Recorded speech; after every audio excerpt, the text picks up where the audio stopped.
Hey everyone, it's my favorite time of the month again.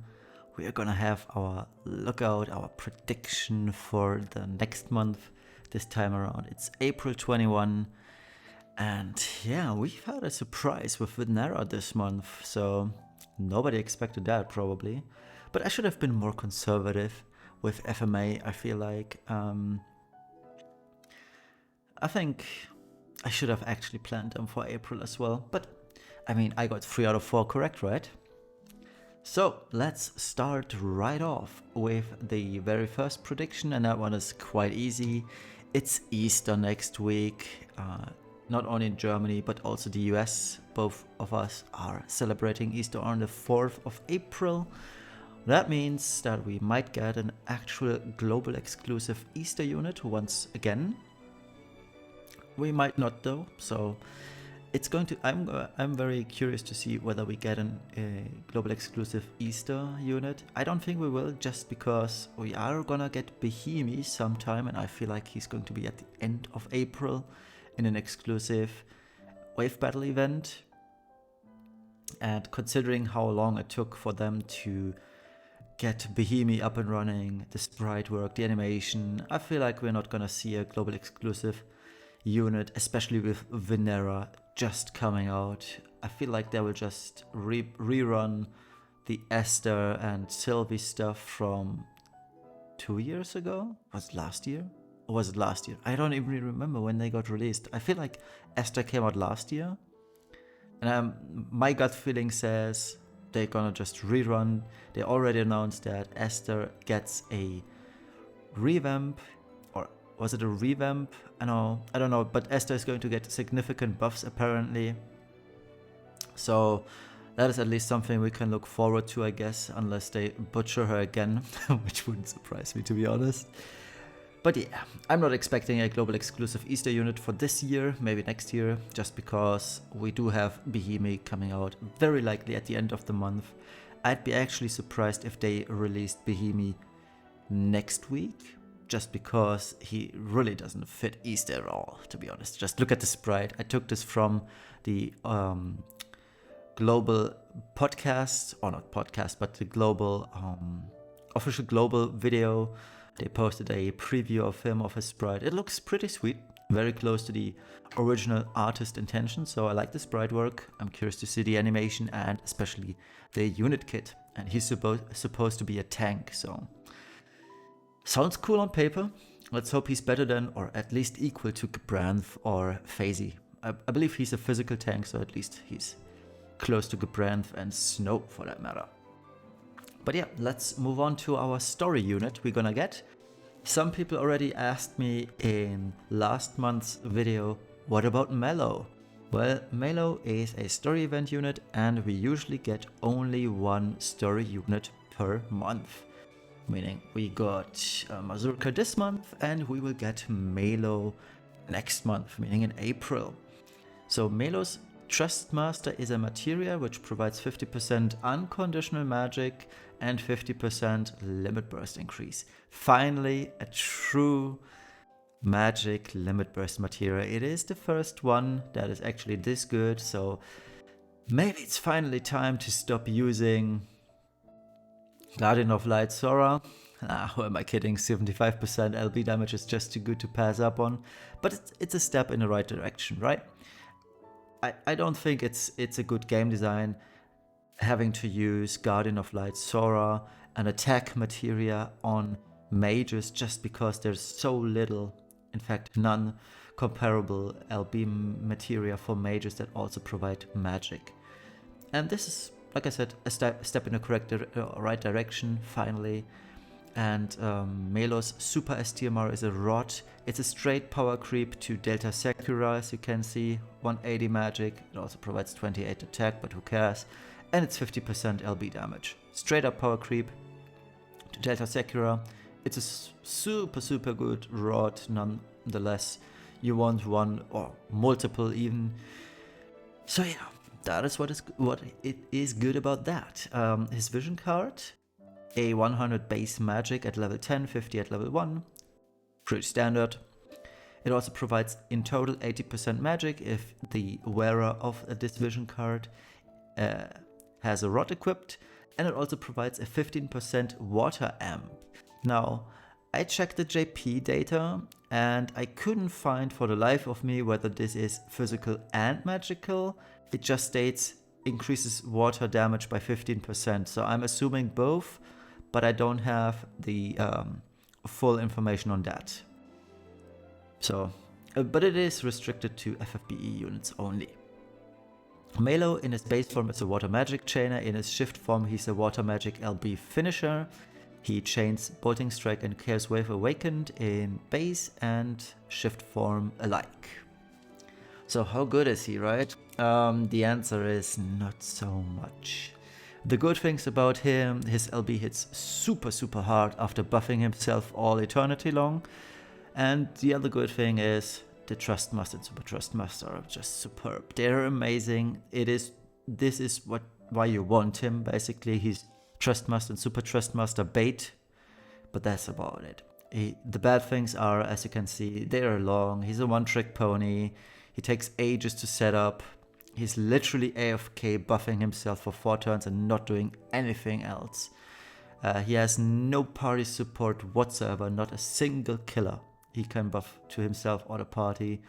And his main gimmick, you have to imagine, Melo buffs up himself by 200% magic each turn. This stacks up to 500. It's one ability. You can quad cast this ability, and each cast provides 50% increase in magic up to 500. So you're already spending 3 turns alone on this, and on the first turn you have to unlock the quad cast in base form. You have to then shift, cast the unlock skill for the magic stuff 3 times, and then you have one single action, which is going to be obviously the limit burst of his, to unload his increased magic percent. He reaches high numbers and the LB is strong in that regard, but that's all about it. Once he unleashes his LB, he's back to the base magic attack, the base magic stuff at 300%, and has to repeat all of it again. So literally one trick pony, has no sustained damage at all, pretty much. It is not worth it. So should you pull, is this correct? Yes, sorry. You should really ask yourself, why would I pull if I can just use Terror or Ferris? I mean, yeah, they have different elements, fire and wind respectively, but they're evokers. They're so much better, even if you don't really have that much evocation gear.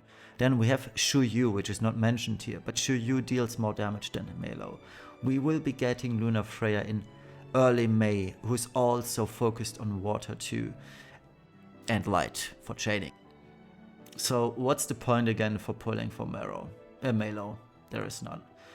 And his supercharged move only lasts 1 action.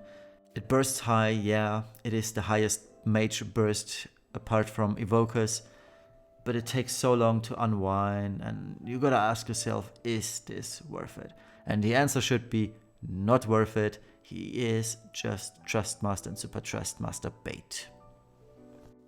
Alright, next up, Elric Brothers. This should be familiar to you. We didn't get the FMA collab. I know a lot of you guys are super excited for Full Metal Alchemist. I am assuming because you're huge fans. I don't really personally relate to FMA. I never watched the anime or read the manga. So I'm not too excited for FMA, but I know you guys are, so let's give them the proper introduction. And if you watched the last month's video, you can skip ahead to the next units because I'm not gonna tell you anything new. I just corrected the error on King Bradley, who's also on the slides, of course. I had some typos on my last month, I corrected them. So the Elric Brothers, they are a tag unit. And yeah, Trustmaster materia, 75% Demon Killer, super cool. And 30% attack when equipped with fists. Super Trustmaster is an accessory, 45 attack and spirit. And they also provide 50% resistance to fire, lightning, water, earth. and only themselves do they give 50% MP decrease or MP usage decreased, which is quite handy, but most DPSers never run into MP troubles these days unless the boss has some MP drain. The vision card, 50 base attack at 1, 100 base attack at level 10, 60 attack unconditional at 4 and 7 combined, and at level 10 FMA only though, 50% LB damage increase. Pretty cool. In base form, the Elric Brothers are physical at earth attackers. In shift, they are imbue bots and an LB finisher. They chain SR in base and bolting strike in shift. So, not too shabby. Not too shabby. The damage is also pretty good. The good things, very good TMR. Actually super good, I should say. Superb Super Trustmaster for dark visions. Highly flexible with 4 elements. The 4 elements they use are fire, ice, lightning and wind. They can also imperil 2 elements, which are lightning and wind at 120%. They are, when it comes to LB finishing, they have a very, very strong LB finish. They have amps and imbues for the party. The 4 elements I just mentioned, fire, ice, lightning, wind. They amp the whole party, they imbue the whole party, but at a cost. And the cost is that they also imperil themselves when they imbue the aforementioned element. The other bad thing is 60% attack 60% attack on the vision card is very low. I feel like there should have been at least 80%, best case 100%. It's a collab unit, it's time limited. Why not just give them good things? They only have 50% innate LB damage, so you're gonna waste a few slots, equipment slots or materia slots to boost that LB. And the LB, although it's not Faris levels of absurd high cost, it's still 50 LB crystals. That is a lot to ask for, and you're probably gonna have to use some kind of external imbue just because it's 50, and 50 is already hard to reach. It's still better than Faris, half of it actually, but it's still costly. So should you pull? Well, the Elric Brothers are the strongest tag LB finishers. They're and they eclipse to some degree last gen. If you have last gen, the difference between Elric Brothers and last gen is a few percentages. Not too shabby, not too much, but if you're focused on dark visions, you want the highest possible damage outcome. And technically you should pull just because they're a few percent ahead of last gen.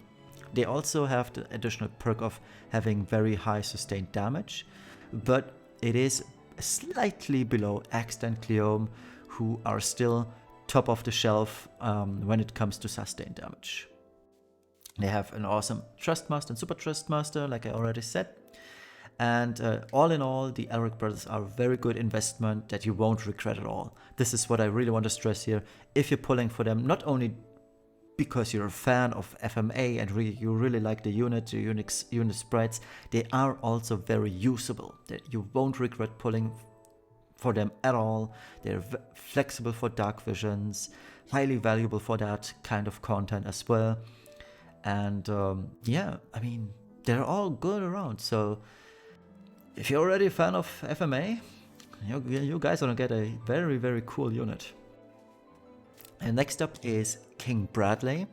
Again, I do want to mention here too, just like I did last month, we already have a King Bradley on the global server.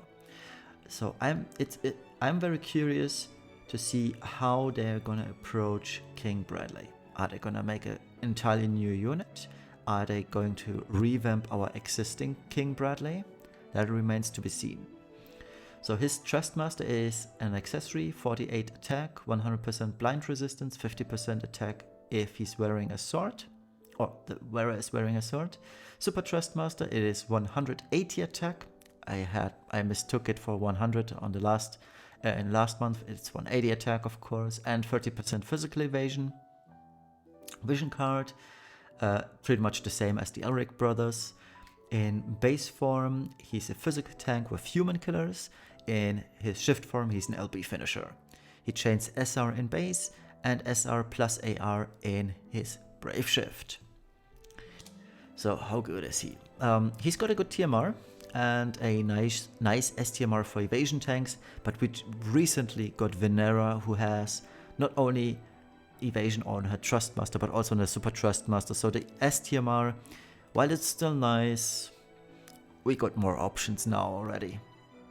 He's got 90% physical and general mitigation, 3 uses per battle, lasts 1 turn, so I'm not too keen on his tanking capabilities, but he's got a perfect dispel, which has 3 uses per battle. It's useful, you don't really need that much perfect dispels usually, mostly once, twice, maybe thrice per battle, so 3 uses per battle should be fine.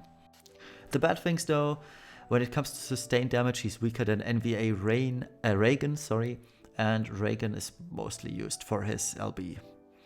And generally speaking, he's barely stronger than an NVA unit, Reagan again in comparison, and he only has a 150 LB boost in shift, meaning King Bradley, he isn't so much that you'd really want him as a DPS. So should you pull, now I'm again talking about, unless you're a huge fan of FMA, there's no reason to pull for King Bradley if you have NVA Reagan. This is a waste of lapis. His damage is below him, not only in sustained output, but also in burst. Well, he's barely above Reagan in burst case scenarios, but tanking wise, bare bones, won't last for longer battles such as Ashura. And from my point of view, he's a total dud pull on the FMA banner. You're far better off with the Elric Brothers. And again, I want to stress, we already have King Bradley on the global server. It's going to be very interesting to see how Gumi handles this one. And now, we're pretty much at the end of it already. There's only the Final Fantasy XV banner left, which means we're gonna get Neovision Noctis. I like the sprite, both the base and the Neovision form. It looks really cool, I feel like. And yeah, we're also gonna get, obviously, unless Gumi splits Ardyn and Noctis, so Ardyn pretty much the same, I can showcase him as well. And I will just jump between them because they are literally the same unit, just the sprite is different, and where it states dark for Ardyn, it states light for Noctis. But just to not confuse you too much with the numbers, I'm just gonna keep it on Noctis, then show you the differences with Ardyn. But yeah, and it's also very likely that Gumi is going to split up Ardyn and Noctis onto 2 banners. We're gonna see about that. So Noctis and Ardyn's Trustmaster is a sword at 162 attack. Noctis version amplifies light by 10%, physical and magic, and provides 100% jump damage. And Ardyn's sword, same attack, same jump damage, but it amplifies dark damage, as you can see. Super Trustmaster clothes, which are very good in this case. 57 attack, not the highest, but wait for a second. This also provides 30 defense, 40 spirit, which I feel like is unnecessary, but whatever. But it also provides 50% light resistance, 50% Reaper Killer, which is the huge kicker here. Reaper Killer on an equipment slot, especially chest slot. Sweet. And a whopping 100% jump damage. This is what your Dragoons want. Super good. And Ardyn, on the other hand, has more defense than he has spirit. He has 40 defense, whereas Noctis had 30.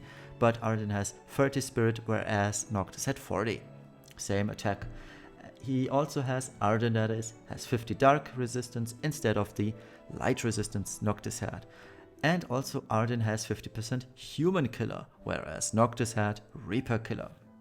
Jump damage is the same, meaning Ardyn's STMR is obviously super good as well. Human killer on a chest slot, this is unique as well. Alright, vision card, exactly the same for both.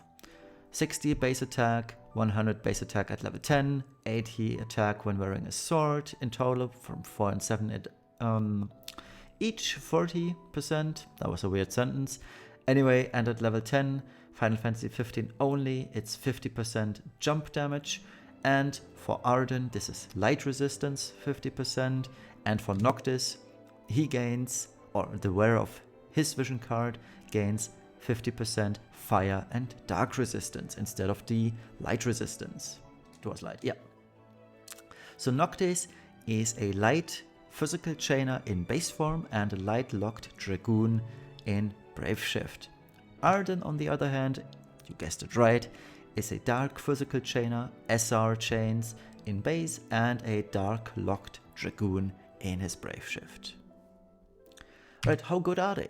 Well, both provide the unique ability on the LB to provide 25% sword imperil.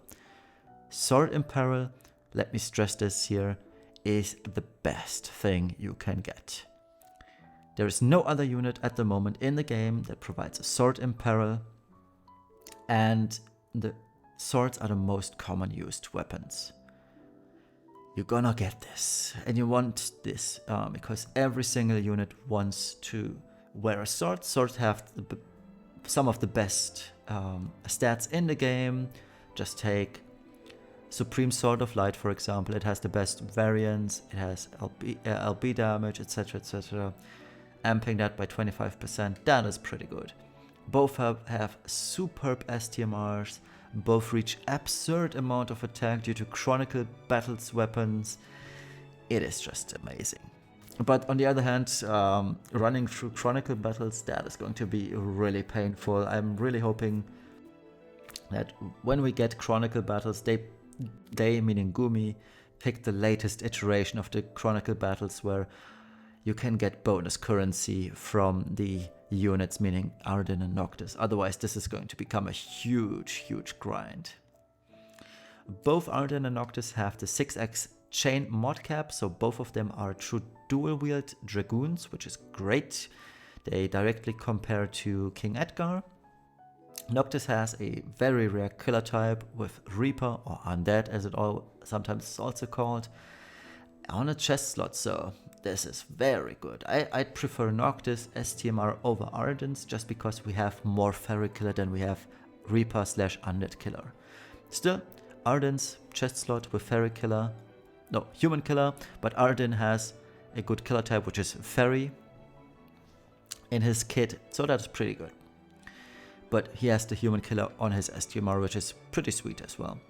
And what's also cool about Ardyn is that he can disease enemies. It is on a cooldown, but still, it's nice to have in his kit and you don't have to use someone else for that.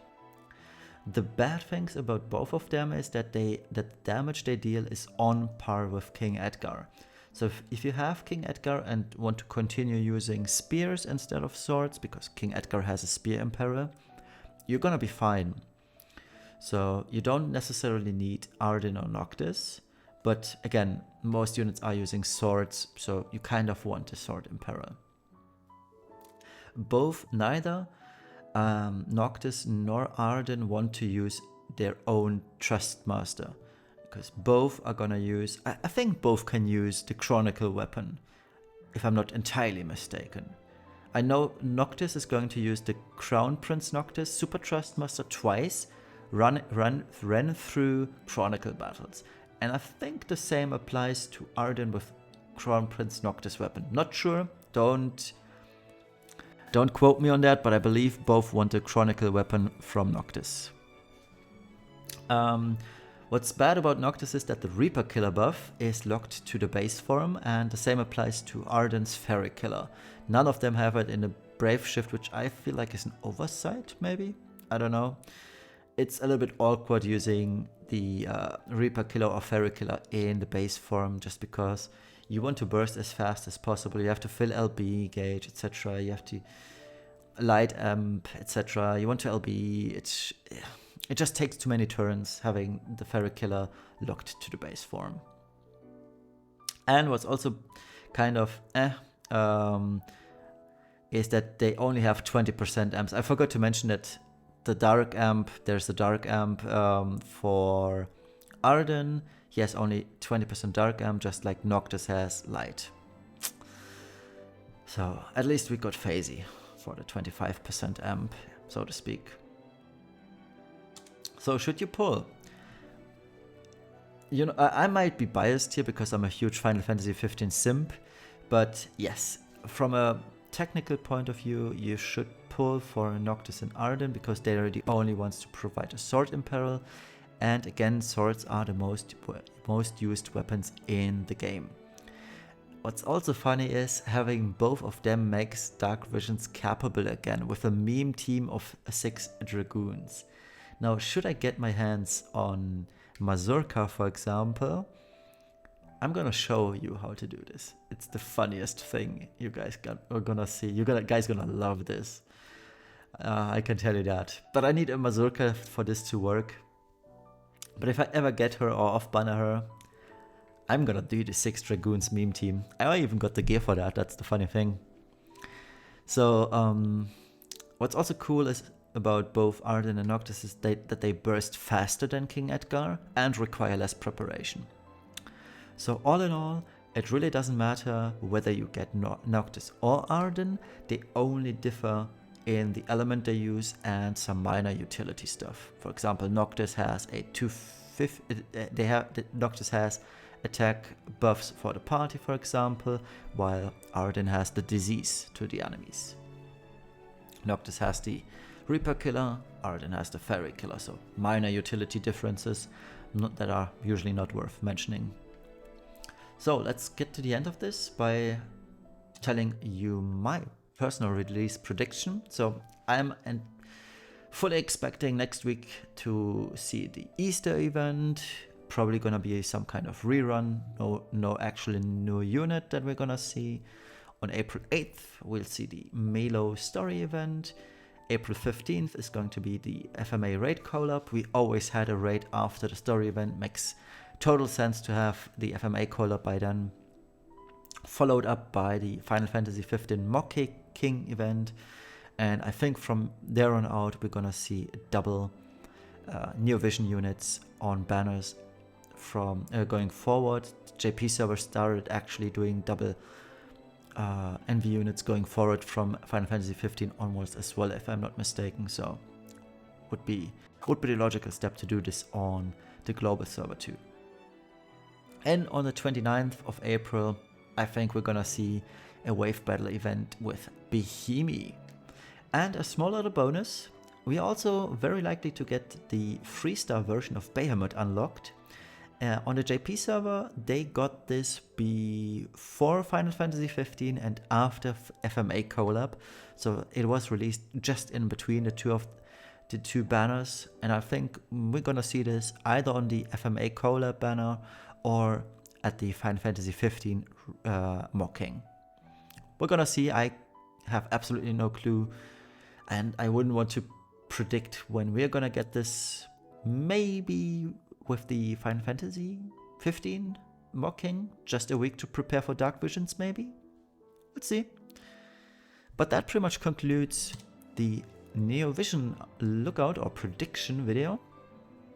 I'm very excited personally for Neo Vision Noctis and Ardyn, of course, but I like Noctis as a character. He was my favorite character in all of Final Fantasy 15, after Lunafreya, of course. I'm a huge Lunafreya simp. And I can't really wait for the raid event in May with Lunafreya. That's gonna be... I'm super excited for Lunafreya. I'm also super excited for Noctis, so I'm probably gonna pull for him, even with the bad 3% rates and 1% Neo Vision rates, but on-banner rates, I should say. But I'm ready to go to pity for Noctis. This time I won't mind. I'm still gonna be excited to get him and make the best use of Noctis. Alright, so thank you very much for watching. I hope you enjoyed this video. I really like making these. I have a lot of fun with it. So yeah, let's see how many guesses are correct this time around. I had 3 out of 4 in March, so I'm pretty confident to get at least 3 right again.